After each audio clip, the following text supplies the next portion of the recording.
बच्चों, हमने पाश्चात्य राजनीति विचारक प्लेटो का पूर्ण अध्ययन कर लिया है। उसमें असेसमेंट भी आपको मैंने भेजा था, उसमें कुछ ही बच्चों ने रिप्लाई दिया है। तो प्लेटो पढ़ के उसके असेसमेंट को तैयार करके भेजें, उससे हमारा नॉलेज होगा। और अब हम अरस्तु पर डिस्कशन करेंगे। पाश्चात्य राजनीतिक विचारकों में अरस्तु को राजनीति विज्ञान का जनक माना जाता है। उसने ऐसी कौन सी बात कही है जिनसे अरस्तु को राजनीति विज्ञान का जनक कहा जाता है। उसके संदर्भ में निम्नलिखित बिंदुओं के आधार पर हम कह सकते हैं कि अरस्तु राजनीति विज्ञान का जनक है। एक तो बच्चों, अरस्तु ने जो अध्ययन पद्धति अपनाई है वह है आगमनात्मक विधि का अनुसरण किया है। इसमें पहले उसने 158 कॉन्स्टिट्यूशनों का अध्ययन किया है, फिर अपने विचार व्यक्त किए हैं। दूसरा कारण है राजनीति शास्त्र और नैतिक शास्त्र दोनों को अलग करना, जबकि अन्य विचारकों ने राजशास्त्र और नीति शास्त्र को जोड़ दिया है, लेकिन अरस्तु ने दोनों ही शास्त्रों को पृथक करके अध्ययन किया है। तीसरा कारण है अरस्तु को राजनीति विज्ञान जनक कहने का, अरस्तु एक यथार्थवादी विचारक है। जो क्या है एक्चुअली उसी का अध्ययन उन्होंने किया है।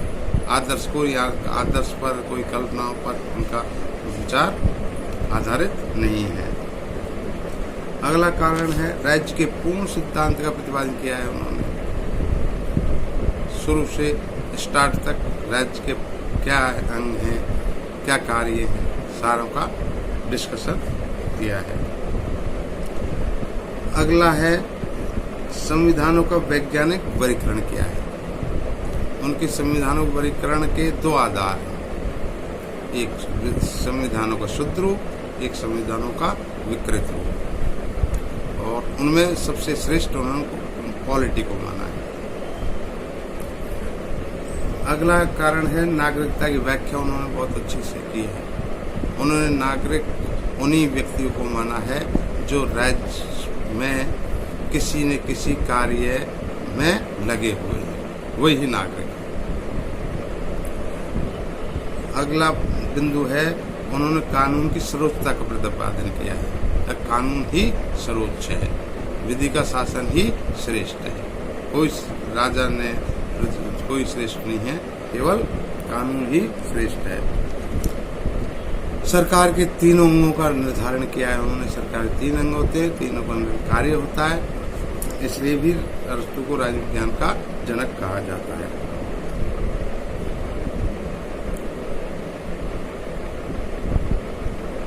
अगला कारण है उन्होंने राजनीति विज्ञान पर भौगोलिक और आर्थिक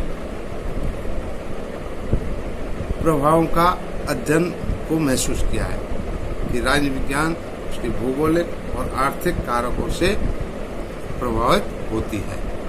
इन बिंदुओं के कारण अरस्तु को राजनीति विज्ञान का जनक कहा जाता है कि उसने अपने विचार सिस्टमैटिक ढंग से प्रतिपादित किए हैं। ओके बच्चों, थैंक यू।